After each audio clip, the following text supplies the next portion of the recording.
guys.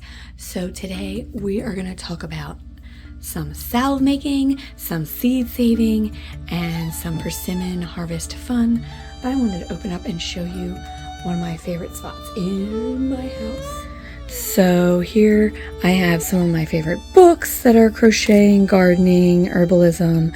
I have all my dried herbs, some of my oils that are infusing, the salves I've made, my essential oils. Here's a bunch of seeds I've saved this year that need to be organized. I love this little shelf. It has my greenhouse. I love it.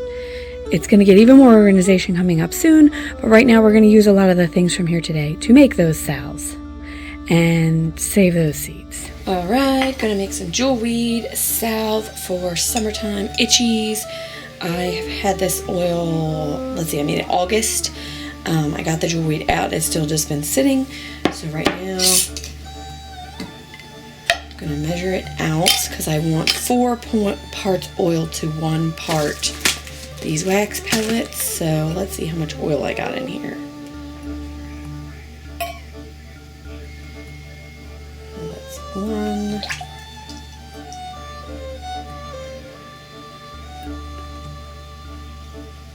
That's about 1 3/4 of the jewelweed oil. I think I probably made this with like sunflower or something like that. So 1 3/4. It's almost 2 cups and 1/4 of 2. Let's see, 1/4 of 1 cup. It's 1/4 cup, so we need like 1/4 and then almost another 1/4 of beeswax. And we're going to get this melted. A little bit of beeswax to a lot of it of oil. More beeswax makes a thicker salve. So we're going to get this warmed up on the stove. And then when it's all dissolved, I'll take it off to cool and we'll add in some other essential oils. And just another quick review, I have water in this pot, and then I'm going to put my glass kind of in it to melt. You're not putting it in the water, you don't want the water and the oil to mix, but you do want it to melt. And I can't put the glass directly on the heat, that's not good either, so double boiler setup. Okay, another thing I'm going to get rocking and rolling today is I have this yarrow that I saved, and I want to infuse that with some oil to make some salve or some healing cream with yarrow. So this is really good at healing scratches and cuts,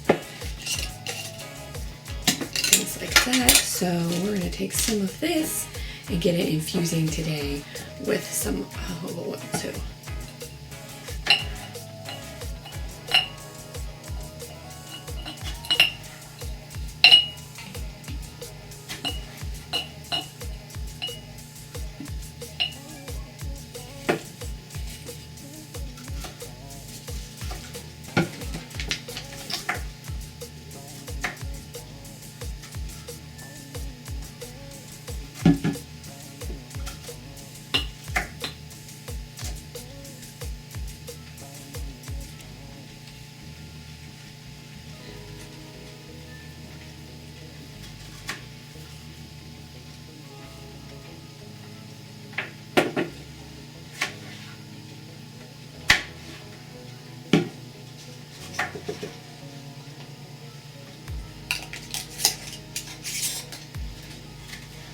Gotta put a date on here.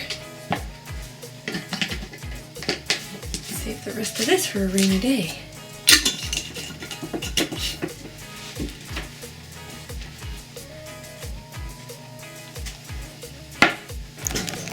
Also, just realized I don't have any calendula oil to add to anything, which I like having. So here's all my dried out calendula from this summer. We're going to get this in here and get the rest of it, use up the rest of my jojoba oil. This one is like going to seed. I don't know what that one in there. Yeah. So let's get these dried calendula flowers. Going to seed just just need a different lid. Can't use this one. I need one of the screw type ones. Use the rest of this. Get this stuff infusing. Let that go. Drip out the rest. There you go. That's gonna sit and infuse for a while. Alright, and now I'm gonna add in a bunch of peppermint and lavender to make this smell a little better. 2, 3, 4, 10, 11, 12, 13, 14, 15, 16, 17, 18, 19, 20, 21, 22, 23, 24, 25, 26. And a bonus. Peppermint, lavender. 2, 3, 4, 5, 6, 7, 8, 9, 10, 11, 12, 13, 14, 15, 16. My lavender is done.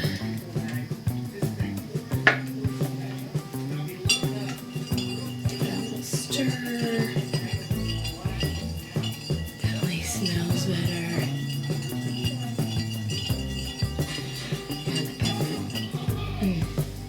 And now I need to get these tins ready for their jewelry to pour. 2,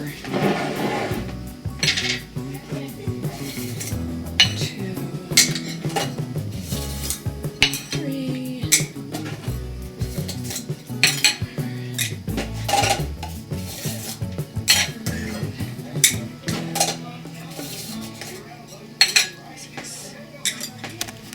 Alright, next up I'm going to do some mullein and comfrey I have. So these need to get used. Ooh.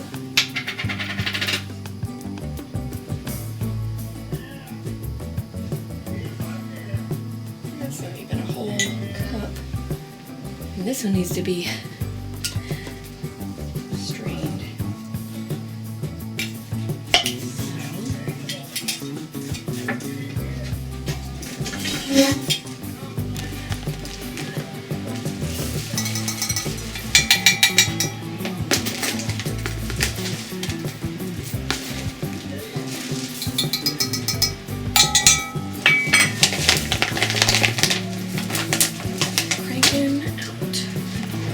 Put these calendula seeds in here.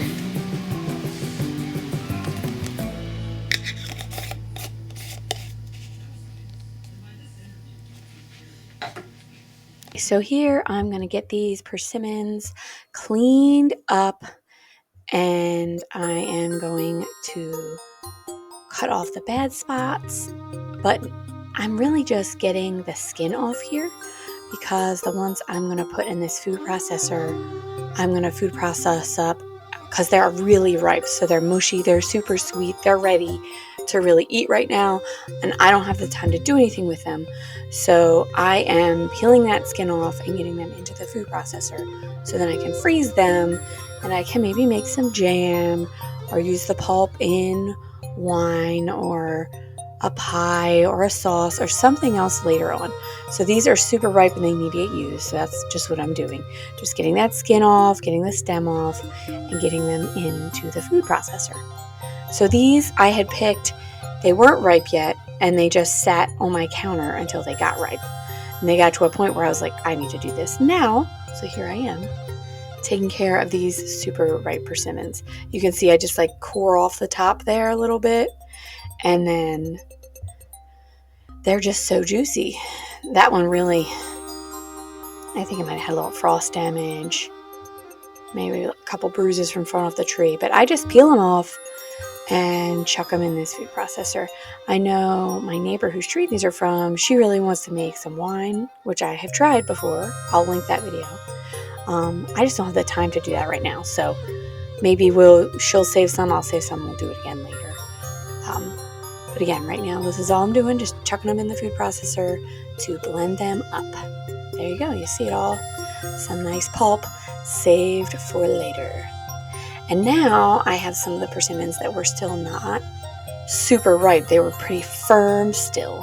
And those I'm peeling here because they're really good to use for I think it's called hokiyashi, which is a Japanese style of preserving them. They're dry. They kind of turn into like a prune or a raisin. So it's wild that you actually peel them for this to happen. I'm not quite sure about the science behind it, but you peel them. I dunked them in water here to give them one last clean, and then I'm hanging them, and they just hang, and they kind of get like a hardened skin. And then after a week of that hardening, you kind of massage them to get the sugars inside. It's almost like a fermenting. I'm not sure. I made them last year and they came out so good. It was like having like a prune or raisin, but with that persimmon flavor. So they're just going to hang here and dry, probably for a couple months. And I will, like, once they get a nice solid skin on the outside, I might massage them to get those sugars forming daily. But they look pretty hanging in my window and they taste good. It just takes a while. It's kind of tough to peel them. It's not, it's kind of lazy, but not. So that's what I'm doing there.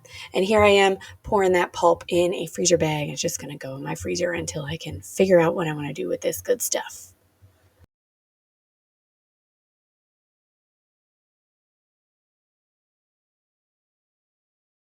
Here I just have some videos. I made a full persimmon video. Go see it. I have a video about making the jewelweed salve. Go check that out on the link. And then if you want to see how I save a lot of my seeds, there's another video for that. Thanks for watching, guys. See you next time.